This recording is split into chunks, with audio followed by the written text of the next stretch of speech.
मोती मुक्ता दर्शत नाही, ये जग है सब अंदरे। दिखत के तो नैन चश्म, इनके फेरा मोतिया बिंदरे।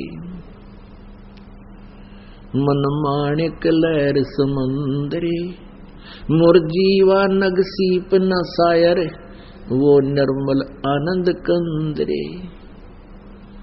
क्या बताते हैं कि मोती मुक्ता दर्शत नाही, ये जग है सब अंदरे। और दिखत के तो नैन चश्म, इनकर फेरा मोतिया बिंदरे।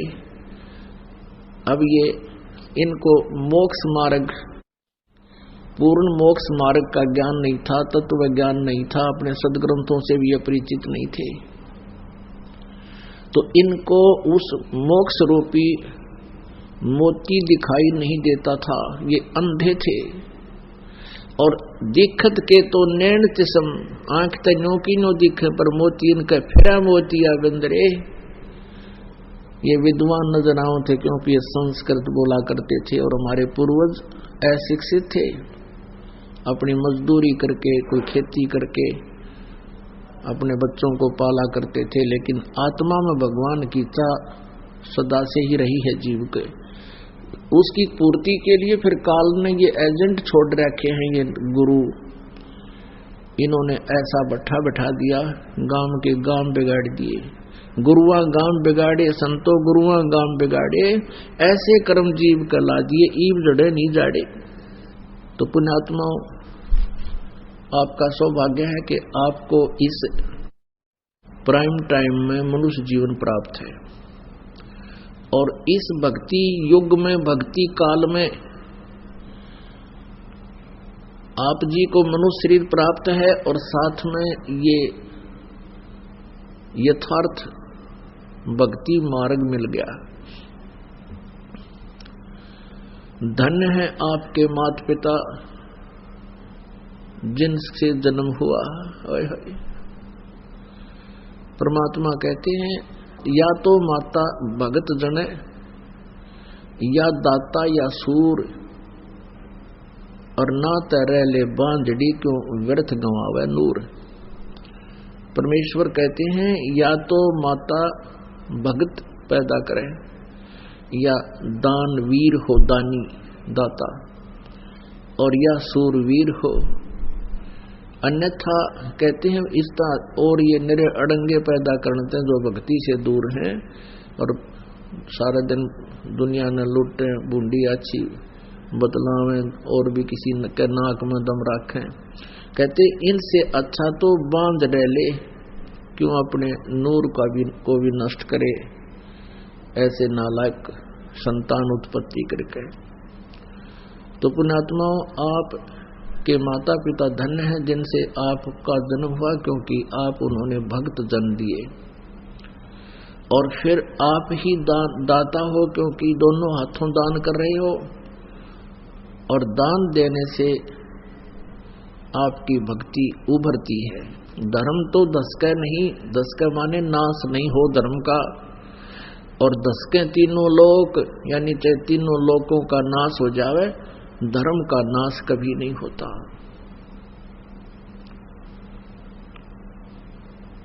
अब जैसे पुण्यात्माओं, सूरवीर भी भक्त ही होता है, भले ही वो वर्तमान में भक्ति नहीं कर रहा होता। उसके पिछले संस्कार सूरवीर के भक्त ही के होते हैं। जैसे प्रहलाद था सूरवीर, बिना हथियार का सूरवीर था। हिरण्यकशिपु ने वो जुल्म किए, कलेजा हिल जाए उनकी सारी घटना को सुनकर, लेकिन भक्त ने भगवान पर विश्वास किया और सूरवीर की तरह खड़े रहे कि कर ले पिताजी जो आपने करना है, लेकिन भगवान से दूर नहीं हो सकते। सूरवीर थी मीराबाई, ऐसे ऐसे जुल्म किए उसके साथ, लेकिन पीछे कदम नहीं हटाया उस पुण्यात्मा ने। तो ऐसे ही बहुत जितने भी महापुरुष यहाँ जैसे सूरवीर थे, ईसा मसीह जी करस कर दिया कि कर दो, लेकिन जो मैं कह रहा हूं वो बात सारी सच्ची है। उन दुष्ट लोगों ने अपनी रोजी रोटी के बनाए रखने के लिए संसार को, समाज को उस महापुरुष से दूर कर दिया और अंत में उसको मृत्यु के घाट उतार दिया। परमेश्वर आए थे, कबीर परमेश्वर आए थे, उनके साथ वो जुल्म किए थे इन काजी मुल्लाओं और ब्राह्मणों ने। उनकी सारी कहानी आप सुन लो, पढ़ लो। जब आपको भगवान पर विश्वास हो जाएगा, उस समय इनको पढ़ोगे तो आंखों से आंसू नहीं सूखेंगे आपके, कि हमने परमात्मा को भी नहीं बख्शा, परमात्मा के साथ भी हमने वो जुल्म किए, क्योंकि वो हमारे पिता हैं, इसलिए उन्होंने हमसे कोई दुख नहीं माना, और फिर भी वो हमारे कल्याण के लिए रह रह कराते रहते हैं, या हमारे जैसे दासों को आपके उद्धार के लिए, कल्याण के लिए भेजते रहते हैं।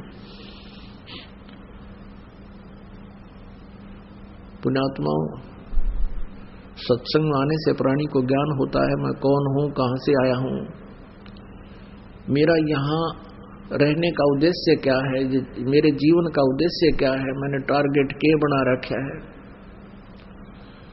तो उसके बाद हम जो हम उद्देश्य मान चुके थे इस मनुष्य जीवन का, फिर उसमें परिवर्तन होता है। हमने क्या उद्देश्य मान रखा इस जीवन का, जब तक ये तत्व ज्ञान नहीं था।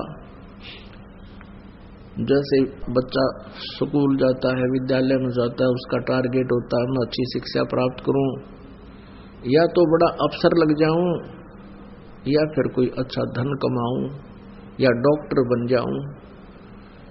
और डॉक्टर बनना या अच्छा अफसर बनना, उद्देश्य क्या होता है कि घना धन कमाऊं और बड़ी कोठी बनाऊं, फिर ब्याह करवाऊं, फिर पुत्र पुत्री प्राप्त हो जाए, संतान हो जाए, उनकी परवरिश करूं, अच्छा पढ़ाऊं लिखाऊं, फिर उनका ब्याह कर दूं और फिर वैसे मर जाऊं। ये कोई टारगेट है इसका? क्या हमने ये सोच रखा ये सारे काम हो भी सकते हैं हमारे? क्या पता कब टिकट कट गया। अब पुण्यात्मा, ये जीव परमात्मा के विधान से अपरिचित होकर के अपनी अटकल में घना उलझ गया। जब इसको आध्यात्मिक ज्ञान होगा, भक्ति मुक्ति के दाता सतगुरु भटकत प्राण फिरंदा, उस साहेब के हुक्म बिना नहीं तरवर पात हिलंदा। अपनात्मा, अब यहाँ कई प्रश्न करते हैं कि यदि भगवान के आदेश बिना पत्ता भी नहीं हिल सकता, तो सब कुछ उसी के आदेश से ही तो हो रहा है, फिर भक्ति की क्या आवश्यकता है, क्या फिर सत्संग में जाने की आवश्यकता है? परमात्मा की वाणी को समझना बहुत ही कठिन है, क्योंकि ये वेदों से भी गूढ़ रहस्य युक्त है। अब यहाँ दो स्थिति हैं। एक तो इस ब्रह्म की जो काल है, जब तक हम काल की व्यवस्था में रहेंगे तो हम अपने प्रारब्ध को ही भोगेंगे, उसमें कोई परिवर्तन नहीं हो सकता। और जिस समय हम इस परम अक्षर ब्रह्म की शरण में आ जाएंगे, जो गीता जी अध्याय नंबर 18 के श्लोक नंबर